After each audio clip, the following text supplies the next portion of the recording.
దళిత ద్రోహి చంద్రబాబు అని మాల మహానాడు రాష్ట్ర మహిళా అధ్యక్షురాలు డాక్టర్ మంచా నాగల మల్లేశ్వరి ధ్వజమెత్తారు. బుధవారం నాడు గాంధీనగర్ ప్రెస్ క్లబ్లో ఏర్పాటు చేసిన విలేకరుల సమావేశంలో మాట్లాడుతూ తొలి నుంచి చంద్రబాబుకు దళితుల పట్ల చిన్న చూపేనని ఆరోపించారు. గతంలో కూడా దళితుడిగా ఎవరైనా పుట్టాలని కోరుకుంటారని మాట్లాడారని గుర్తు చేశారు.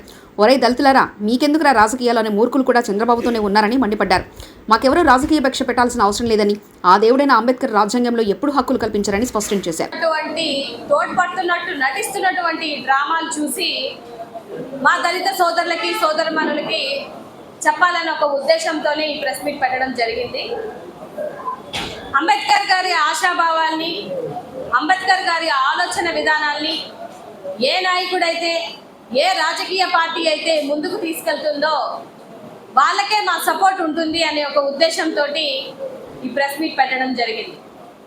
ఎందుకు అనంటే, గతంలో చంద్రబాబు నాయుడు గారి చరిత్ర చూసుకుంటే దళిత ద్రోహి చంద్రబాబు నాయుడు అని అనేది ప్రూవ్ అయిన విషయం ఒకసారి గమనించాలి. అది నేను చెప్తున్నటువంటి విషయం కాదు.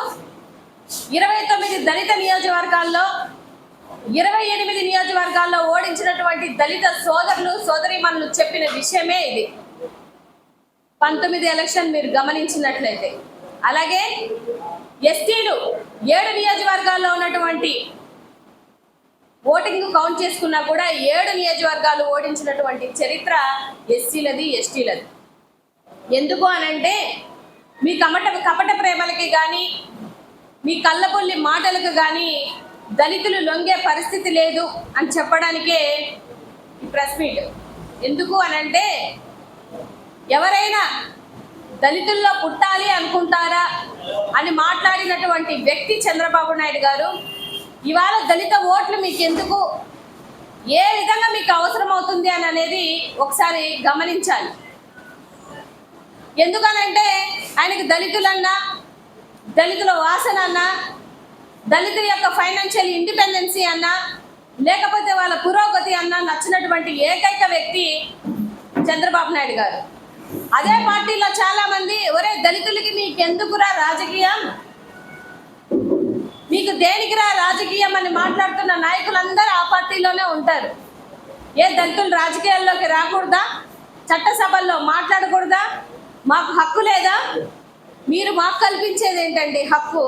మాకు మా అంబేద్కర్ గారు కల్పించినటువంటి హక్కు, చట్టాలు, మీరు టచ్ చేయలేనటువంటి చట్టాలను ఆయన మాకు ఎప్పుడో రూపుదిద్ది వెళ్ళినటువంటి మా దేవుడు అంబేద్కర్ గారు. దళితుల్లో చదువుకున్న వాళ్ళు లేరా? మహిళలు లేరా? మహిళలన్నా చిన్న చూపే, దళితులన్నా చిన్న చూపే. ఈ విధంగా ఆలోచన ధోరణితో ఉన్నటువంటి ఏ ప్రభుత్వమైనా, ఏ నాయకుడికైనా మాల మహానాడు నుంచి ఖబర్దార్, అంత గొర్రెల్లాగా ఇప్పుడు ఎవరు లేరు, మీరు చెప్పిన మాటలు నమ్ముతారు అనుకోవడం అది మీ మూర్ఖత్వ ఆలోచనకి ఒక అద్దంలా పట్టిందనే ఒక ఉద్దేశాన్ని వాళ్ళకి తెలియజేయడానికే మేము ఈ ప్రెస్ మీట్ పెట్టడం జరుగుతుంది.